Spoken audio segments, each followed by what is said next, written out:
Olá, seja bem-vindo ao Pão Nosso de Cada Dia e hoje eu quero compartilhar uma palavra no teu coração, segundo Crônicas, capítulo de número 13, que fala sobre o reinado de Abias. Versículo 5 a seguir. Não vos convém saber que o Senhor, Deus de Israel, deu para sempre a Davi a soberania de Israel, a ele e a seus filhos por uma aliança de sal?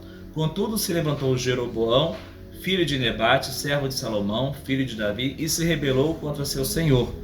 Ajuntou-se a ele gente vadia, homens malignos, fortificaram-se contra Roboão, filho de Salomão, sendo Roboão ainda jovem e indeciso, não lhes pôde resistir.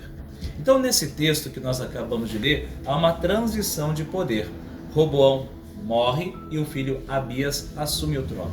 E Abias, então, ele quer reaver o reinado, ele quer unificar o reino novamente, porque o reino estava dividido, reino do norte e reino do sul. Então ele junta 400 mil homens e vai para a peleja. Jeroboão, no caso aqui, vem com 800 mil homens para essa peleja. Ele sobe no alto de um monte e começa a falar para Jeroboão. Justamente esse texto. Ei, esse reino pertencia a Davi. Esse reino pertence a nós. E você está tomando ele de nós. Ou seja, é melhor devolver. Mas presta atenção que eu tiro como mensagem desse texto, que é o sujo falando do mal lavado. Já ouviu essa expressão? Sujo falando do mal lavado? Por quê?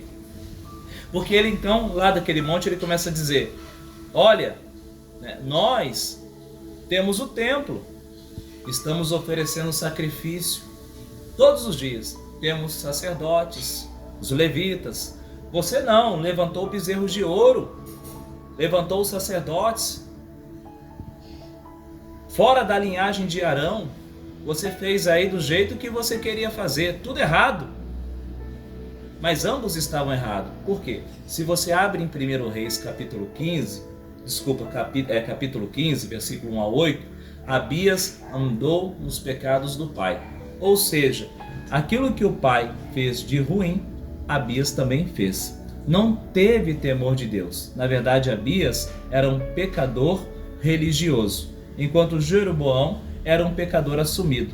Então era o sujo falando do mal lavado, porque ambos estavam fora da presença de Deus. O interesse maior era político e o poder. Na verdade, a unificação do reino traria um poder maior. Então, muitas pessoas hoje, de repente, você está apontando o dedo, está acusando, mas não olha para a tua própria vida. Na verdade, Abias deveria chamar o seu povo do seu reino, ter feito um ajuntamento para buscar a presença de Deus, para ter uma intimidade com Deus, para andar nos caminhos do Senhor. E ele não fez isso. Ele foi lá de cima do monte apontar o dedo para Jeroboão. Devolve o reino, você está errado. Deus não está se agradando de você, mas também não estava se agradando dele. Será que a gente vê isso hoje? Muitas vezes pessoas que estão apontando o dedo, às vezes está até dentro da igreja, mas está acusando, está criticando e não olha para dentro de si. Às vezes nós estamos acusando aquele que está lá fora, mas a nossa vida está pior. Estamos acusando aquele que está andando lá no meio da rua, lá, mas a nossa vida está um desastre. Mas você olha assim e fala, nossa, é um homem de Deus, uma mulher de Deus, porque como fala, como se veste. Mas nesse texto aqui deixa claro que é o sujo falando do mal lavado. Ambos estavam reprovados por Deus. Eu lembro que quando você estuda a história, você vai ver a época das cruzadas. As cruzadas elas eram grandes guerras realizadas em nome de Deus, mas Deus não estava no meio. Na verdade, havia o interesse político e o poder por trás de tudo isso. Então, muitas vezes estamos lutando guerras onde o interesse principal não é Deus. Pode ser outra coisa, infinitos interesses, menos a causa de Deus. Então nós devemos nos envolver nas causas de Deus, naquilo que Deus quer de nós. E Ele quer de nós a intimidade e a comunhão com Ele.